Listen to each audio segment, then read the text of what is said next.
जीवन की मौलिक इकाई, ठीक है। ये चैप्टर जो है हम लोग स्टार्ट किए थे और इसमें हमने प्याज की झिल्ली की संरचना जो है कैसी माइक्रोस्कोप में दिखाई देती है, ये सब हाँ मधुमक्खी के छत्ते के जैसे दिखाई दे रही है। और जो मानव शरीर की कोशिकाएं हैं उनकी संरचना कैसी दिखती है, कोशिका किससे बनी होती है, उसका संरचनात्मक संगठन क्या होता है, इसको हमने पढ़ना स्टार्ट किया था। जिसमें हमने प्लाज्मा झिल्ली के बारे में पढ़ा था, उसके आगे जो है हमको पढ़ना है। तो यहाँ पर हमको आज कोशिका भित्ति के बारे में पढ़ना है। ये सारे जो घटनाएं थी जिनको हमने जंतु कोशिका अथवा पादप कोशिका को शक्कर अथवा नमक के विलयन में अगर रखा जाता है तो क्या होगा, इसके बारे में पढ़ा था। अगर विलयन तनु है, अगर मान लीजिए सांद्रता दोनों की बराबर है ना, अगर मान लीजिए तनु विलयन है तो क्या होगी, कोशिका आपकी फूल जा रही थी, ठीक। और अगर मान लीजिए दोनों में सांद्रता बराबर है तो क्या हो रहा था, कुछ भी नहीं हो रहा था, आदान प्रदान दोनों का हो रहा था लिक्विड का। लेकिन जो है लिक्विड का आदान प्रदान होने के बाद भी जो है उसका जो माप थी कोशिका की वो उसमें कोई भी चेंजेस नहीं हो रहे थे, वो जो कि त्यों थी। लेकिन जब तीसरी अवस्था थी, जब विलयन बाहर का विलयन, जो कोशिका के बाहर वाला विलयन जो था वो अंदर वाले विलयन से ज़्यादा सांद्र था, तब क्या हो रहा था कि जो पानी था वो परासरण द्वारा जो है कोशिका से बाहर निकल के आ जा रहा था, जिसके कारण कोशिका क्या हो रही थी, आपकी सिकुड़ जा रही थी, ठीक है। इसके लिए हमने अंडे में भी जो है परासरण की प्रक्रिया पढ़ी थी। तो कल परासरण और विसरण हमने पढ़ा था।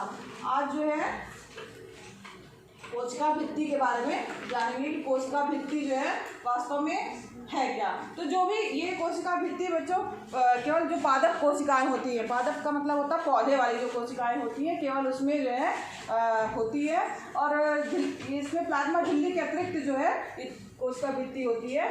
और ये जो भित्ति होती है वो क्या होती है, सेलुलोज की बनी होती है। सेलुलोज जो होता है वो एक बहुत ही जटिल पदार्थ होता है और उसी के कारण जो है पौधों में एक दृढ़ता आती है, तभी पौधा आपका सीधा रहता है। मतलब अगर मान लीजिए ये नहीं होगा तो उसमें दृढ़ता नहीं आएगी, वो बहुत ही ज़्यादा लचीला हो जाएगा, बहने जैसी अवस्था में रहेगा। तो परासरण जब किसी भी मान लीजिए पादप कोशिका है तो उसमें परासरण के द्वारा जब पानी की हानि होती है तो कोशिका झिल्ली सहित जो आंतरिक पदार्थ होता है वो क्या हो जाता है, संकुचित होता है। इससे क्या होगा, ये जो घटना होती है उसको जीव द्रव्य कुंचन कहा जाता है। तो यहाँ पर एक जो है एक्सपेरिमेंट करने के लिए भी कहा गया है कि एक रियो की पत्ती को पत्ती की जो झिल्ली है उसको पानी में रख करके एक स्लाइड बनाना है, ठीक है। स्लाइड आपको पता है जो माइक्रोस्कोप में रखते हैं, कांच का जो है एक चौकोर जो है, चौकोर नहीं बोलेंगे उसको, आयत के आकार का एक टुकड़ा होता है। तो उसकी एक स्लाइड बनाना है और उसको सूक्ष्मदर्शी की सहायता से देखना है। तो उसमें जो छोटे छोटे से हरे हरे से जो कण दिखाई देंगे, क्योंकि पत्ती है तो उसमें हरे कण जरूर दिखाई देंगे। और हरे कण क्यों होंगे, कोई बता सकता है? जो कण दिखाई देंगे किसी भी पत्ती में, पत्तियाँ हरी क्यों होती हैं, क्यों, कोई भी बताओ। हाँ, किसने बताया, खड़े होकर बताओ। क्लोरोप्लास्ट तो हाँ नहीं, और कुछ बोलेंगे उसको, हाँ क्लोरोफिल के कारण जो है वो कोई भी पत्तियां जो हैं पेड़ की वो हरी क्यों दिखाई देती है, क्योंकि उसमें जो है क्लोरोफिल जो है वो पाया जाता है, ठीक। तो जिसे एक तरह से कहा जाए क्लोरोप्लास्ट भी कहते हैं। हरे हरे जो कण जो दिखाई दे रहे हैं उनको क्या कहा जाएगा, क्लोरोप्लास्ट कहा जाएगा। इसमें हरा पदार्थ जो भरा हुआ है वो क्या होता है, क्लोरोफिल जो है होता है। और पत्तियां ही जो है किसी भी पौधे में भोजन के निर्माण का कार्य करती हैं। तो भोजन बनाने का काम कौन करता है, और जमीन से पानी लाने का काम कौन करता है, जड़। और शाखाएं और बाकी और चीजें क्यों हैं, हाँ, जो पौधे के विभिन्न भागों तक जो है वो पानी को जो है वो पहुंचाने के लिए, और प्लस पानी भर नहीं, भोजन को भी। पत्तियां जो है भोजन बनाती है, तो पत्तियों के द्वारा बनाए गए भोजन को संपूर्ण के वो पेड़ के संपूर्ण जो है भाग में पहुंचाने के लिए जो है वो ब्रांचेस वगैरह होती हैं, जिससे पौधे के सारे भागों में जो है उसका भोजन पहुंचे। और वाष्पोत्सर्जन की जो प्रक्रिया होती है पानी से, वो किसके माध्यम से होती है, पौधे का कौन सा भाग जो है उस प्रक्रिया में भाग लेता है, हाँ वेरी गुड, पत्ती जो है वो भाग लेती है। पत्तियों के माध्यम से ही जो है वो, चूँकि वो फैली होती हैं ज़्यादा हिस्सा उसका खुला होता है तो सूर्य की रोशनी में जो है उसमें से वाष्पोत्सर्जन की प्रक्रिया होती है, मतलब भाप बन के जो है वो पानी जो है उसमें से निकलता है, जो एक्स्ट्रा पानी होता है वो वैसे ही निकल जाता है।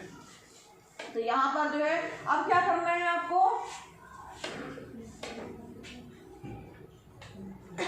जो ये हमने स्लाइड बनाई है उसको क्या करना है, 2-3 चीज़ें उसमें करनी है। पहला क्या करना है कि शक्कर अथवा नमक का जो है सांद्र विलयन ले लेना है और उसको जो है उस पर डालना है और उसके बाद उसको देखना है, थोड़ी देर रुकना है कि क्या हो रहा है उसमें। फिर उसके बाद क्या करना है कि कुछ मिनट तक पानी में उसको उबाल देना है, ठीक। उसके बाद फिर उसको उसमें जो है जो स्लाइड है उसमें फिर पानी डालना है और उसके बाद फिर उसे देखना है कि उसमें क्या प्रक्रिया हो रही है। तो इसको सूक्ष्मदर्शी की सहायता से देखेंगे। तो जब हमने उसमें जो पत्ती है उसमें हमने क्या डाला था, शक्कर अथवा नमक का जो है विलयन डाला था, तो हमने क्या देखा कि उसमें जो है वो परासरण की प्रक्रिया हो रही है और जल जो है वो अवशोषित हो रहा है। लेकिन जब हमने उसको उबाल दिया, उसकी पत्तियों को जब उबाल दिया तब क्या हो गया, तब कोई प्रक्रिया नहीं हुई, ठीक है। तो इसका मतलब क्या हुआ कि इसकी कोशिकाएं जो है उबालने के बाद क्या हो गई, मृत हो गई, मर गई, जिसके कारण जो है परासरण की प्रक्रिया रुक गई। तो निष्कर्ष क्या निकला कि केवल जो जीवित कोशिकाएं होती हैं उन्हीं में परासरण की प्रक्रिया होती है, ठीक है, ना कि मृत कोशिकाओं में। अब यहाँ पर कोशिका भित्ति पौधों, कवक तथा बैक्टीरिया की कोशिकाओं को अपेक्षाकृत कम तनु विलयन यानी कि अल्प परासरण दाबी विलयन में जो है बिना फटे बनाए रखती है। तो ऐसे माध्यम से कोशिका परासरण विधि द्वारा पानी को लेती है और कोशिका क्या करती है, फूल जाती है। जो पहली प्रक्रिया थी, तो अगर मान लीजिए पानी डाला तो उसमें कोशिका फूल जाएगी और कोशिका भित्ति पर दबाव बनाएगी। फिर जो कोशिका भित्ति है वो भी जो है वो आपकी फूल जाएगी और कोशिका के प्रति समान रूप से जो है दबाव बनाएगी, जिसके कारण जो है जो कोशिका भित्ति है उसके कारण पादप कोशिकाएं जो है वो परिवर्तनीय माध्यम को जंतु कोशिका की अपेक्षा आसानी से सहन कर सकती हैं। तो ये हो गया कोशिका भित्ति की बात, जो कि पादप में ही या पौधों में ही पाई जाती है, जो पौधे को मजबूत बनाने का, सुदृढ़ बनाने का काम करती है, जिसके कारण पौधा जो हमारा खड़ा रह सकता है, ठीक है। अब बात करते हैं केंद्र की। दूसरा भाग क्या था हमारा, केंद्र। तो यहाँ पर जो है जब हमने प्याज की जो संरचना देखी थी सूक्ष्मदर्शी की सहायता से, तो हमने उसमें देखा था कि क्या है, प्रकोष्ठ हैं या छोटे छोटे से कमरे हैं या जिसको कहा जाएगा सेल हैं। तो उसमें आपने देखा था कि उसमें जो है छोटे छोटे जैसे बिंदु जैसे भी दिख रहे थे। यहाँ संरचना एक बार फिर से देख लीजिए।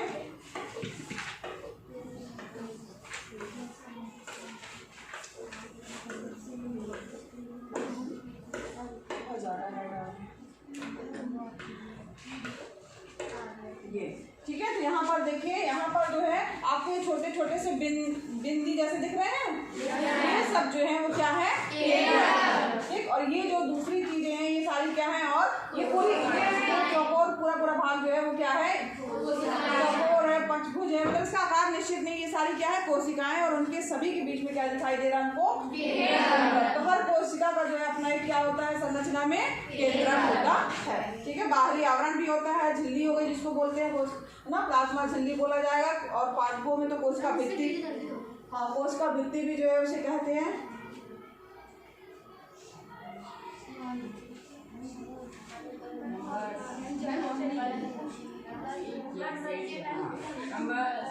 ठीक,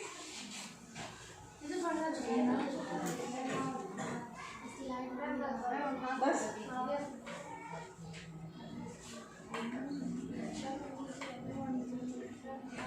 ये केंद्रक हमारा, ठीक है। तो यहाँ पर जो है जो हमने स्लाइड बनाई थी उस पर जो है हमने क्या किया, एक्सपेरिमेंट के लिए उसमें आयोडीन की बूंद डाली। क्यों? अब यदि हम बिना आयोडीन के स्लाइड को देखेंगे तो हम क्या देखेंगे, और अगर मान लीजिए हमने आयोडीन की बूंद अगर डाल दी है तो जो है उसका घोल डाला है, तो क्या जो उसकी कोशिकाएं हमें दिखाई दे रही, कई कोशिकाएं दिखाई दी उसमें, आपको देखा ना आपने अभी, उसमें ढेर सारे जो है वो सेल बने हुए थे। तो अगर आयोडीन का जब उसमें घोल डाला या विलयन डाला तो क्या सभी कोशिकाओं में एक जैसी प्रक्रिया हुई या सभी कोशिकाएं एक जैसी रंगीन हुई? तो यहाँ पर जब आप उसका निरीक्षण करेंगे, जब ऐसा घोल डालेंगे तो यहाँ पर देखेंगे कि जो कोशिकाएं थी उसमें अलग अलग जो है वो रंग थे, मतलब किसी में गहरा रंग था, किसी में हल्का रंग था, इस तरीके से अलग अलग जो है रंग थे। कुछ क्षेत्र जो उसके गहरे रंग के प्रतीक हो रहे थे और कुछ जो है वो हल्के रंग के दिख रहे थे जब हमने उसमें आयोडीन का विलयन डाला था। ठीक है, अब यहाँ पर जो हमने रंगने के लिए कोशिका के बारे में जानने के लिए हमने जो रंगा था उसमें आयोडीन के विलयन के अतिरिक्त जो है वो मेथिलीन ब्लू विलयन का भी प्रयोग कर सकते हैं, सैफ्रानियम विलयन का भी प्रयोग कर सकते हैं। अब यहाँ पर एक क्रियाकलाप और दिया गया है, तो छोड़ दीजिए। यहाँ पर मेन ये है कि जो केंद्रक है उसके चारों ओर दोहरे परत का एक जो है स्तर होता है। जो केंद्रक, जो हमने केंद्रक की बात की जो कि हमें बिंदी जैसा दिख रहा है, उसकी भी जब आप संरचना का अध्ययन करेंगे तो उसको भी जब आप सूक्ष्मदर्शी की सहायता से देखेंगे, बड़ा करके देखेंगे, तो आप देखेंगे कि जो केंद्रक है उसके चारों ओर दोहरे परत का जो है एक जो है आवरण समझ लीजिए वैसा होता है, जिसे क्या कहा जाता है, केंद्रक झिल्ली कहते हैं। केंद्रक झिल्ली में छोटे छोटे से जो है छिद्र होते हैं, जिस तरीके से प्लाज्मा झिल्ली में छोटे छोटे से छिद्र होते हैं, उसमें जो है उसका अंदर का विलयन बाहर, बाहर का विलयन अंदर जा सकता है, जो झिल्ली होती है ना।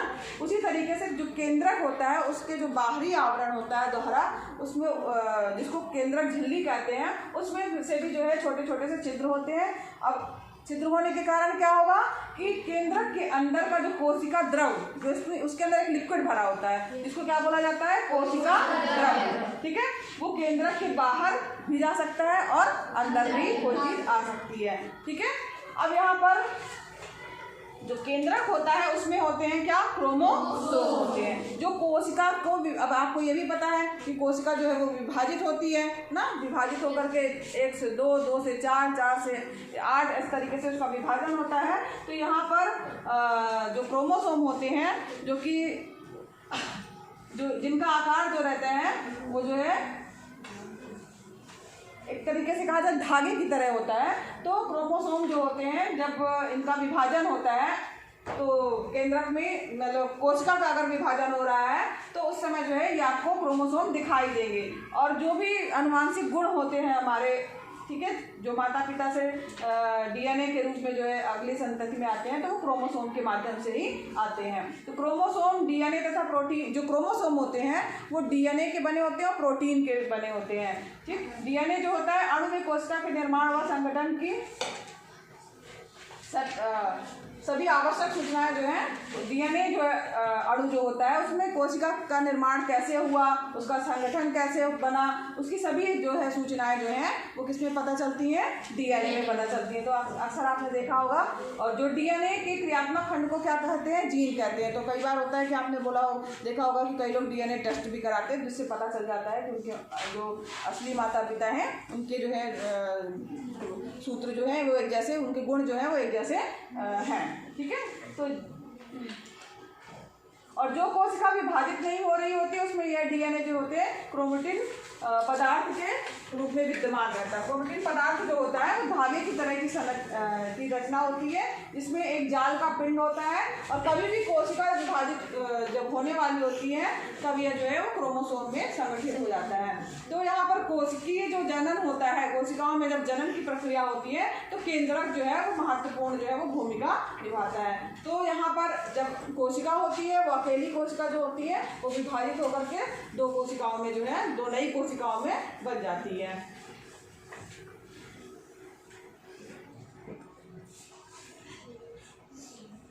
जो बैक्टीरिया वगैरह होते हैं उसमें कोशिका का जो केंद्रीय क्षेत्र होता है वो बहुत ही जो है क्या होता है, कम होता है, स्पष्ट होता है। इसमें केंद्रक जो है वो झिल्ली जब बहुत ज़्यादा स्पष्ट नहीं है उसका क्षेत्र, तो उसमें जो केंद्रक झिल्ली होती है वो बहुत ही मतलब वो समझ में नहीं आती है, वो नहीं के बराबर होती है।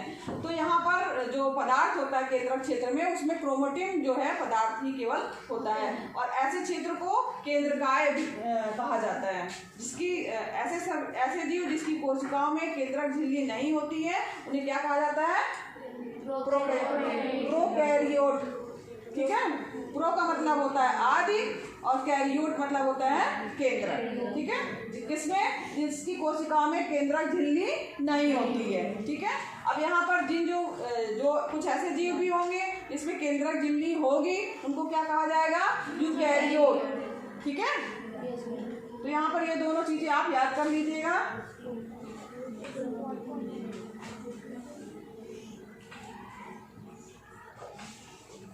यहाँ देखिए इसका जो है इसकी कोशिका कैसी है उसका चित्र जो है वो बताया गया है। यहाँ पर कोशिका द्रव्य भी दिया गया है, कोशिका द्रव। तो यहाँ पर कोशिका के अंदर एक लिक्विड भरा रहता है जिसको कहा जाएगा कोशिका द्रव।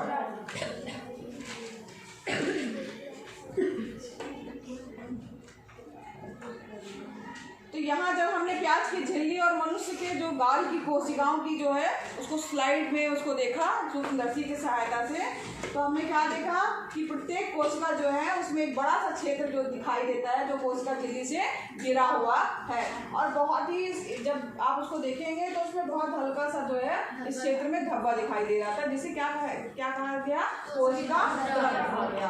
तो यहाँ पर जो है प्लाज्मा झिल्ली के अंदर जो कोशिका द्रव होता है वो एक लिक्विड जो है वो पदार्थ के रूप में होता है, तरल पदार्थ के रूप में होता है, बह सकता है जो, ठीक है। इसमें बहुत ही विशिष्ट कोशिका के घटक होते हैं जिन्हें कोशिक का अंगक कहा जाता है। और जो अंगक होंगे वो कोशिका के लिए जो है अलग तरीके का कार्य, मतलब हर के कोशिका के लिए जो उसके अंगक होंगे वो अलग अलग जो है वो कार्य करते हैं, विशिष्ट कार्य को उसको करते हैं। कोशिका जो द्रव्य है और केंद्रक, ठीक है, दोनों को मिला करके क्या कहा जाएगा, कहा जाएगा, ठीक है। जो कोशिका अंगक होते हैं वो भी जो है उसमें भी झिल्ली होती है, झिल्ली युक्त होते हैं। और प्रोकैरियोटी कोशिकाओं में वास्तविक केंद्रक के अतिरिक्त जो है वो झिल्ली युक्त अंगक भी नहीं होते हैं, मतलब उसमें जो अंगक होंगे उसकी कोई भी झिल्ली नहीं होगी। जबकि जो दूसरे वाले हैं यूकैरियोटी वाले उसमें क्या होगा, केंद्र की झिल्ली जो है नहीं, उसमें केंद्र की झिल्ली होगी और उस झिल्ली से युक्त जो है अंगक भी होंगे। और जो वायरस वगैरह होते हैं, वायरस में किसी भी प्रकार की कोई झिल्ली नहीं होती है, इसलिए इसमें जीवन के गुण तब तक लक्षित नहीं होते। वायरस जो है वो बहुत ही खतरनाक होते हैं, तो वो कई बार होता है आपने देखा होगा वो वायरस हजारों सालों तक जो है या 20 साल 25 साल तक जो है कहीं एक जगह शांत अवस्था में पड़े रहते हैं, ठीक है। और जब उनको अनुकूलन मिलता है तब वो जो है कुछ जीवित हो जाते हैं। उनको अगर मान लीजिए वीक आपके पेट में भी हो सकता है कई ऐसे वायरस पहुंच गए हों, वो केवल शांत पड़े हैं, लेकिन जब आपकी बॉडी वीक होगी, कमज़ोर होगी, तब वो अटैक करते, तब वो अपना ग्रोथ कर लेते हैं, ठीक है।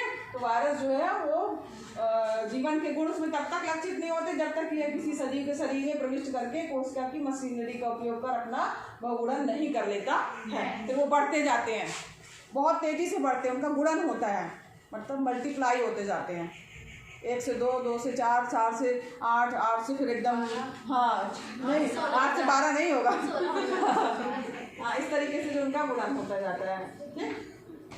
अब यहाँ पर देखो उनके बारे में बताया गया कि इसका आकार कैसा होता है, प्रोकैरियोटी में का और यूकैरियोटी कोशिका का, बस ना, इसका कोशिका अंगक, ठीक है।